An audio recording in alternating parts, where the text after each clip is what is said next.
नमस्कार दोस्तों। 2014 के पहले ऐसे ही अगर किसान आंदोलन हो रहा होता तो क्या होता? 2014 के पहले अगर हरियाणा और पंजाब से हजारों की तादाद में किसान आकर दिल्ली की सीमा पर बैठ गए होते तो क्या होता? 2014 के पहले पंजाब और हरियाणा के अलग अलग इलाकों से हजारों की तादाद में ट्रैक्टर्स दिल्ली के लिए रवाना होते और सिंघू बॉर्डर पर, टिकरी बॉर्डर पर यूं डेरा डाल दिए होते तो क्या होता? 2014 के पहले दिल्ली, यूपी, पंजाब, हरियाणा और राजस्थान की सीमाओं पर हजारों किसानों ने 15 दिनों तक यूं धरना दिया होता, किसान कानूनों के, कृषि कानूनों की वापसी की मांग की होती तो क्या होता? 2014 के पहले अगर दिन रात खुले आसमान के नीचे ट्रैक्टर्स के नीचे किसानों का इतना बड़ा जमावड़ा दिल्ली से चंद किलोमीटर दूर 2 हफ्ते से ज्यादा वक्त तक लगा होता तो क्या हो? यह सवाल आज मैं क्यों पूछ रहा हूं? क्योंकि इस सवाल में और इस सवाल के जवाब में आज के मुख्य धारा की मीडिया की मंशा छिपी है, खासकर टेलीविजन चैनलों की। अगर 2014 के पहले इस तरह से किसानों का आंदोलन हो रहा होता, दिल्ली की सीमाओं पर इस तरह से किसान बैठे होते हजारों की तादाद में, कई किलोमीटर तक कतार बनाकर और शांतिपूर्ण ढंग से, तो देश के चैनलों के नामचीन एंकर्स किसानों के बीच आपको दिखते।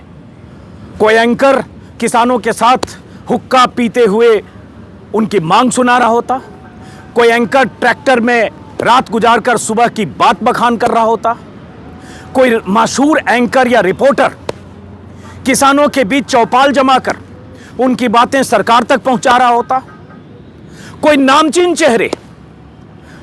नामचीन चेहरा किसानों के लिए जो लंगर चल रहा है उस लंगर के बारे में बताते हुए उस आंदोलन की अहमियत समझा रहा होता, कोई एंकर लगातार लाइव शोज कर रहा होता, कोई एंकर या कोई रिपोर्टर किसानों के बीच बैठकर किसानों की बात सुनकर सरकार तक उसकी आवाज और उसकी बात पहुंचा रहा होता। लेकिन आज क्या हो रहा है? आज के टेलीविजन चैनल के वो नामचीन चेहरे जो स्टूडियो में, क्या वो किसानों के बीच हैं? क्या वो किसानों की बात सुन रहे हैं? क्या किसानों से सवाल जवाब करते हुए उनकी बातों को सरकार तक पहुंचा रहे हैं? किसी को देखा है आपने? चंद रिपोर्टर्स होंगे। मैं रिपोर्टर्स की बात नहीं कर रहा हूं, मैं नामचीन चेहरों की बात कर रहा हूं। और क्यों कर रहा हूं? और 2014 से पहले की तुलना करते हुए क्यों कर रहा हूं? क्योंकि 2014 के पहले देश में एक बड़ा आंदोलन हुआ था। 2011 में शुरुआत हुई थी जंतर मंतर से। वो आंदोलन फिर रामलीला मैदान तक गया।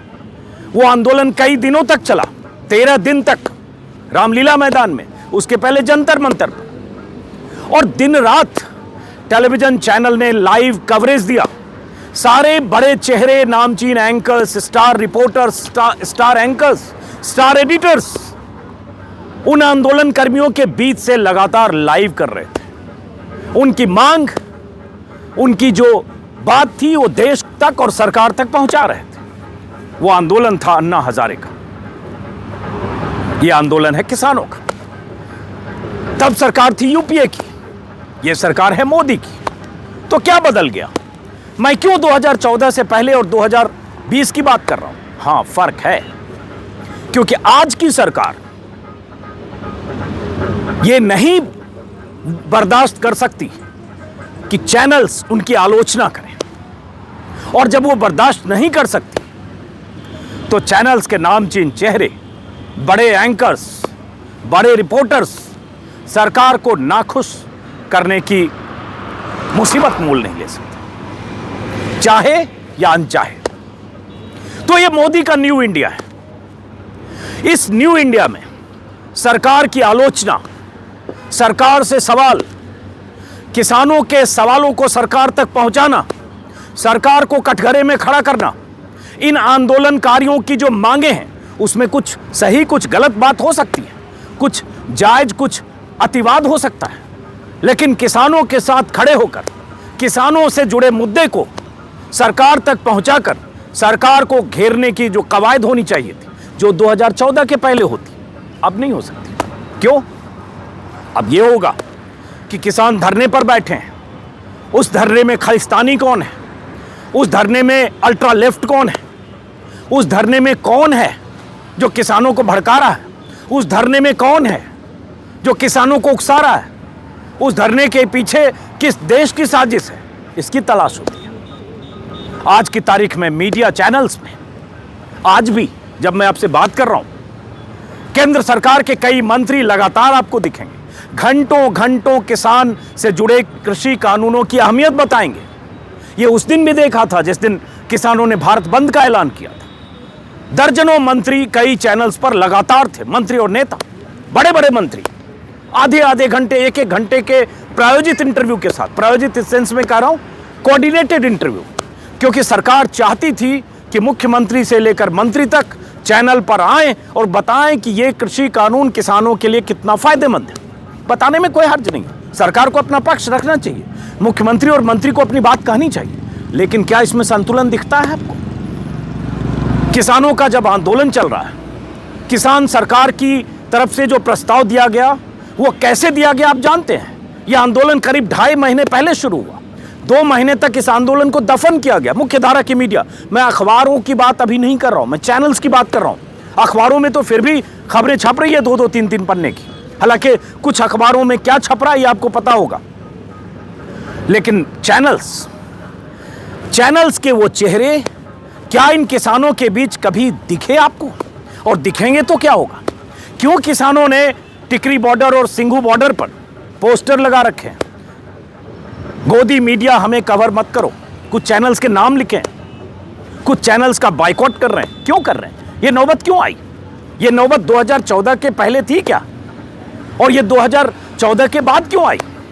2014 के पहले 10, 11, 12, 13, 14, 4 साल को याद करिए, नहीं तो 3 साल को याद करिए, 11, 12, 13 मीडिया की भूमिका को याद करिए। अन्ना आंदोलन के जरिए या यूपीए सरकार पर लगे तमाम तरह के घपले घोटालों के जरिए, आरोपों के जरिए मीडिया की भूमिका, चैनल्स की भूमिका सरकार को घेरने में थी। चैनल्स के रिपोर्टर अन्ना के साथ रामलीला मैदान या जंतर मंतर में बैठे लोगों से सवाल नहीं पूछ रहे थे कि आप क्यों बैठे हैं और आपका बैठना देश के लिए कितना नुकसानदेह है। तब वो ये तलाश नहीं रहे थे कि इस आंदोलन के पीछे इनको भड़काने और सुलगाने वाला कौन है। तब वो ये तलाश नहीं रहे थे कि उस आंदोलन के पीछे संघ से जुड़े इंद्रेश कुमार हैं, या उस आंदोलन के पीछे कोई फाउंडेशन है संघ से जुड़ा, या उस आंदोलन की कोई मंशा है, या उस आंदोलन में शामिल कुछ लोग सत्ता पाना चाहते हैं, या उस आंदोलन की मदद कर रहे, या पर्दे के पीछे से उस आंदोलन के साथ दिख रहे लोगों की मंशा क्या है, या उस आंदोलन को शह देने वाली पार्टियां क्या चाहती है, या उस आंदोलन को हर हाल में समर्थन दे रहे राजनीतिक दल क्या हासिल करना चाहते हैं, सबको पता था। लेकिन चैनल्स क्या कर रहे थे? क्योंकि उस आंदोलन में, अन्ना के आंदोलन से कुछ मांग उठ रही थी, देश में भ्रष्टाचार के आरोपों से घिरी सरकार थी, तो चैनल्स, रिपोर्टर्स, एंकर्स उन सवालों के साथ मैदान में खड़े थे जो सवाल वहां बैठे लोग उठा रहे थे, चाहे जंतर मंतर हो, चाहे रामलीला मैदान हो। आज की तारीख में क्या बदला? बड़े बड़े एंकर्स स्टूडियो में, बड़े बड़े एडिटर्स स्टूडियो में, केंद्र के मंत्रियों का इंटरव्यू कर रहे हैं। आज भी कुछ अखबारों में मैंने देखा पीयूष गोयल का इंटरव्यू छपा है।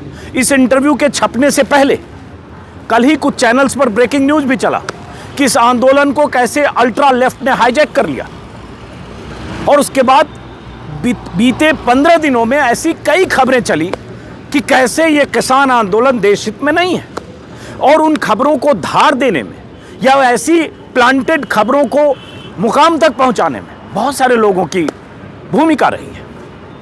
मैं किसी का न तो नाम लेना चाहता हूं, न चैनल, न किसी चेहरे का, लेकिन मीडिया में 25 साल रहते हुए, कई चैनलों में संपादक रहते हुए मैं जानता हूं कि आज अगर 2014 का दौर नहीं होता, मोदी सरकार का जो नजरिया है कवरेज को लेकर, आलोचना को लेकर, और जो सख्ती है, और जिस तरह से मोदी सरकार और मोदी सरकार के मंत्री चैनलों पर नजर रखते हैं कहां क्या चल रहा है, और अगर आलोचना होती है तो उसको कैसे उस पर रिएक्ट करते हैं, ये सब अगर नहीं होता तो यकीन मानिए बहुत सारे एंकर्स आज सिंघू बॉर्डर पर होते, टिकरी बॉर्डर पर होते, किसानों के साथ होते, किसानों की आवाज़ को आगे बढ़ाते।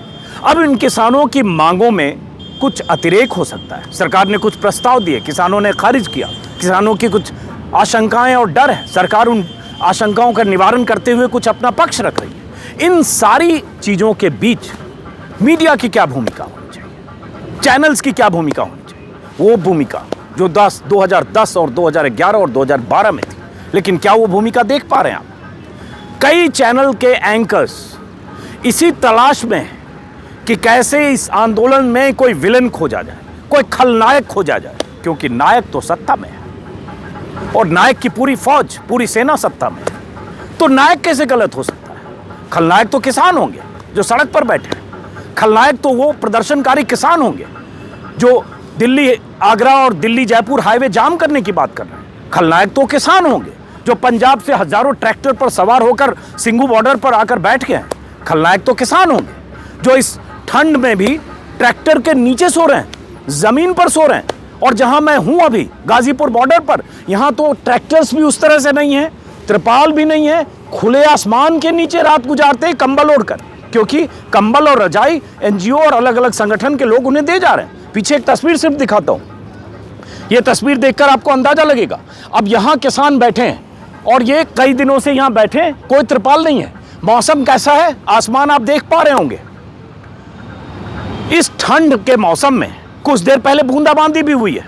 इस बूंदाबांदी में भी, इस ठंड के मौसम में भी किसान पीछे बैठे हैं। और यहां तो बहुत कम है, सिंघू बॉर्डर पर हजारों किसान हैं कई किलोमीटर दूर तक, और वो बैठेंगे, वो कह रहे हैं कि वो जाने वाले नहीं हैं। अब सरकार का काम है लगातार उनसे संवाद करना, उनकी बातें सुनना, और मीडिया का काम होना चाहिए उनकी बात सरकार तक पहुंचाना, न कि उनमें खलनायक तलाशना। मैं जानता हूं टेलीविजन चैनल्स तस्वीरों को कितनी अहमियत देते हैं, विजुअल्स कितना मायने रखते हैं उनके लिए। 20 साल तक संपादक रहते हुए ये सब मैंने न्यूज रूम में देखा है, लेकिन आज नहीं। वो दौर होता, 2014 के पहले का दौर होता, तो चैनल्स के महारथियों की भूमिका कुछ और होती। उन भूमिकाओं को समझना है तो YouTube पर सर्च करिए अलग अलग नामों से, और 2011 और 12 की तस्वीरें देखिए। कहाँ थे वो सब? स्टूडियो में नहीं थे, कोई रामलीला मैदान में था, जंतर मंतर पर था, दिन रात जिमी जिप, क्रेन, मल्टीकैम लगे होते थे। आज वो नहीं है। एक दो चैनल को छोड़ दें तो क्यों नहीं है? यही सवाल है। आज एंकर्स, रिपोर्टर्स, वो भी मैं बार बार कर रहा हूं, सारे रिपोर्टर्स की बात नहीं कर रहा हूं, मैं सिर्फ नामचीन सुपरस्टार्स की बात कर रहा हूं। किसानों से ही सवाल पूछ रहे हैं, किसान संगठनों से सवाल पूछ रहे हैं। सरकार की तरफ से कही गई बात या सरकार का पक्ष लेकर किसानों को ही कटघरे में खड़ा कर रहे हैं। होना उल्टा चाहिए था। लेकिन सरकार जो सफाई दे रही है, सरकार जो पक्ष रख रही है, अगर इस कानून में खामी नहीं होती तो सरकार ने इतने सुधार या संशोधन के लिए सरकार तैयार कैसे हुई? इतने प्रस्ताव के लिए तैयार कैसे हुई? इसका भी इतिहास है। अगर सरकार ने यह काम 20 सितंबर को जिस ढंग से राज्यसभा में यह कानून पास हुआ, जोर जबरदस्ती, वॉइस वोट पर, विपक्षी सांसदों के हंगामे के बाद, यहां तक कि उन्हें सस्पेंड किया गया, और उसके बाद से किसान आंदोलनरत थे। खबरें देखी क्या आपने? किसानों के साथ थे क्या नामचीन एंकर्स और रिपोर्टर्स? चिटपुट खबरें चली है, अभी भी चल रही है, लेकिन बड़ी भूमिका उनकी सरकार के पक्षकार की तरफ बहुतों की है। बहुतों की, सबकी बात नहीं कर रहा हूं, बहुत सारे ऐसे लोग भी हैं जो किसानों की बात रख रहे हैं, किसानों की बात सुन रहे हैं, किसानों की बात सरकार तक पहुंचा रहे हैं। लेकिन मैं फिर कह रहा हूं उन नामचीन चेहरों की जो सत्ता को साधने में ज्यादा यकीन करते हैं, किसानों की बात सुनने में कम, क्योंकि किसानों की बात सुनकर, किसानों की आवाज बनकर, किसानों की बात, उनकी डर और उनकी आशंका को सरकार तक पहुंचाने में खतरे हैं। सरकार से नाराजगी का खतरा, लेकिन सरकार की बात करने में, सरकार का पक्ष रखने में, मंत्रियों के साथ बातचीत करके और उसमें से खबर तलाशने में सरकार को खुश रखने की गुंजाइश 100% 100% गारंटी। तो गारंटी वाले काम में बहुत सारे नामचीन चेहरे लगे हैं। काश ये सब किसानों के बीच जाते, उनकी सुनते। अगर वो सही कह रहे हैं तो भी सुनते, गलत कर रहे हैं तो सुनते, समझते और उनकी बात सरकार तक पहुंचाते। फिलहाल इस वीडियो को यहीं खत्म कर रहा हूं दोस्तों। मेरा मकसद मीडिया की क्या भूमिका है सिर्फ ये बताना था, और मैं इनसाइडर रहा हूं इसलिए मैं जानता हूं। और मैं NH-24 पर हूं, सड़क खाली है, पीछे यूपी दिल्ली बॉर्डर है, गाजीपुर का इलाका, और ये 2 लेन है जिसे किसानों ने जाम कर रखा है। हाईवे जाम का ऐलान है। एक बात और बता दूं, और ये चैनल पर दिखेगा कि बीजेपी की तरफ से किसानों को समझाने की मुहिम शुरू हुई है। बीजेपी नेता JP नड्डा समेत बीजेपी के दर्जनों नेता किसान पंचायत करेंगे। एक खबर मैं अखबार में देख रहा था, 100 से ज़्यादा पंचायत करेंगे, किसान सम्मेलन, और किसानों को इसके फायदे समझाएंगे। 12 दिसंबर से 16 दिसंबर के बीच देश के सभी जिलों और प्रमुख जगहों पर इनकी मीटिंग्स होगी और जनसंपर्क अभियान चलेगा। सारे मंत्री इसमें शामिल होंगे और उसके बाद देश को और किसान को ये बताएंगे कि ये सिर्फ आपके फायदे के लिए है। और ये खबर आप चैनल्स पर खूब देखेंगे क्योंकि ये सरकार हित की बात है। फिलहाल इस वीडियो को दोस्तों खत्म करता हूं, फिर मुलाकात होगी किसी और वीडियो में। नमस्कार। लेकिन उससे पहले अगर आपने मेरे YouTube चैनल को सब्सक्राइब नहीं किया है तो सब्सक्राइब करेंगे, मुझे अच्छा लगेगा। फिर से नमस्कार।